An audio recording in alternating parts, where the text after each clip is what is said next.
Всем привет! Сегодня мы разберемся с аналитической психологией Карла Юнга.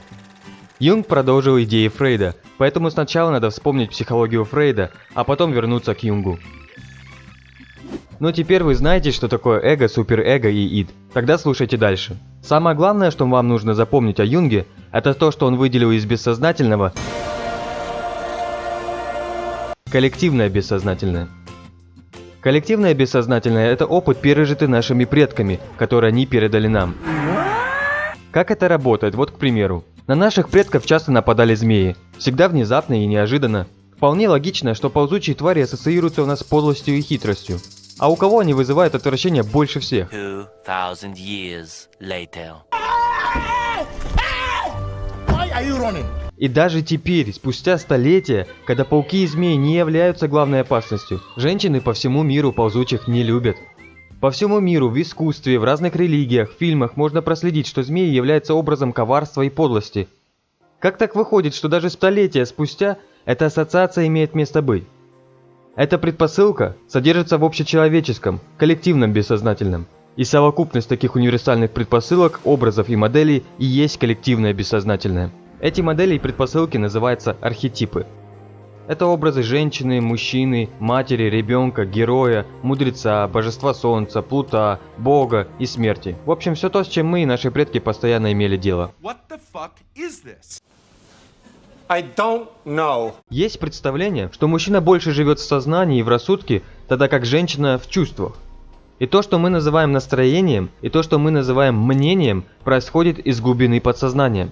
Эти две стороны личности Юнг назвал анима и анимус. Анима – это связь человека с бессознательным, с его импульсами и чувствами. Позитивная сторона анимы – это возможность общаться с бессознательным, разбираться в своих внутренних мотивах. Доминирование же анимы у мужчины приводит к меланхоличности и раздражительности. Противоположность анимы – это анимус – нерациональное суждение. Анимус принимает форму тайного священного убеждения. Этот кузнечик зеленый, значит кузнечики бывают зелеными. Как известно, кузнечики могут прыгать высоко. Этот кузнечик не прыгает, с ним что-то не так. Хорошо подумав над таким мнением, мы поймем, что столкнулись с бессознательной предпосылкой. Наши родители так сделали. Что ты хотел? Такие мнения не имеют никаких сознательных оснований.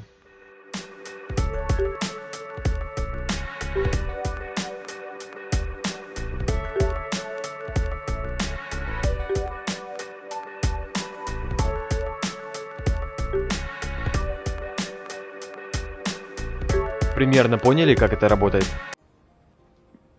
Нет. Анимус – противоположность анимы, но у анимы есть заклятый враг, архетип под названием персона.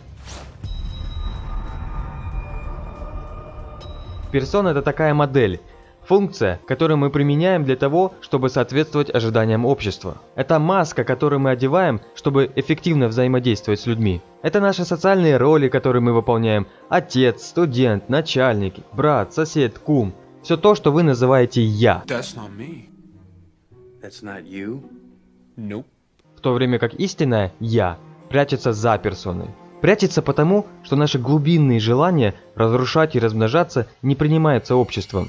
Эти неизменные желания и инстинкты Юнг назвал тенью. Чтобы их удовлетворять и нормально функционировать в обществе, нам и нужна персона. Они преобразовываются и направляются на общественно одобряемые виды и формы деятельности.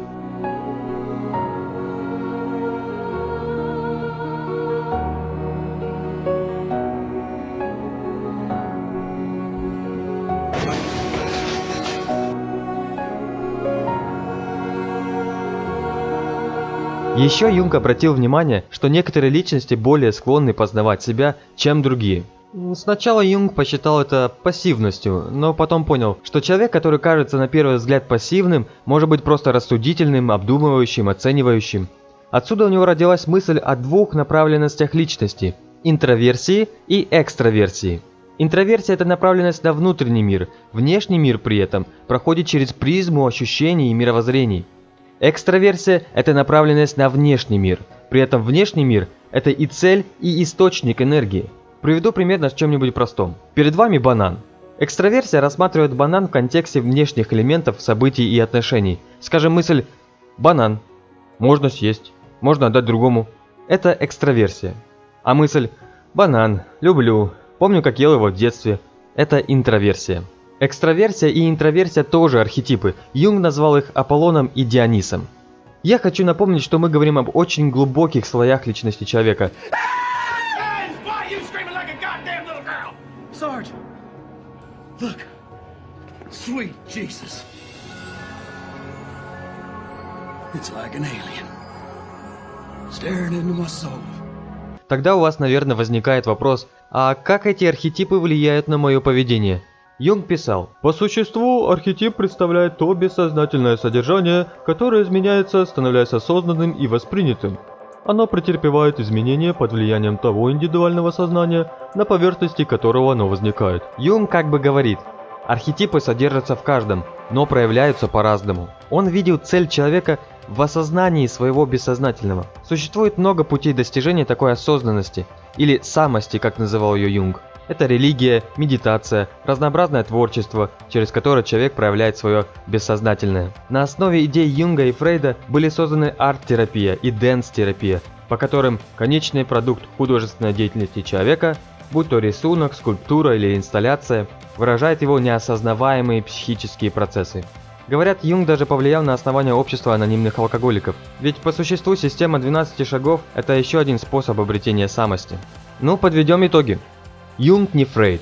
Его идеи полны религиозности, а работы полны метафор, сравнений, отсылок к историческим личностям. Читать Юнга надо обязательно, но понравятся его идеи далеко не всем. Но попробуйте отбросить все метафорическое, и тогда Юнг даст вам хороший толчок для размышлений.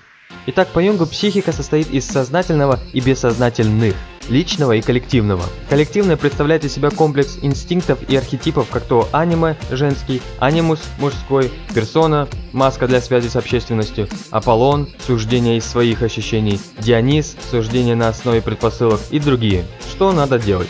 Надо познать себя путем саморазвития, творчества, ослабить свою персону, разобраться со своим личным бессознательным, тенью, помирить аниме и анимуса, и будет тебе счастье в виде самости, бога, дзена и тому подобное. Кто может рассказать в комментариях об остальных архетипах?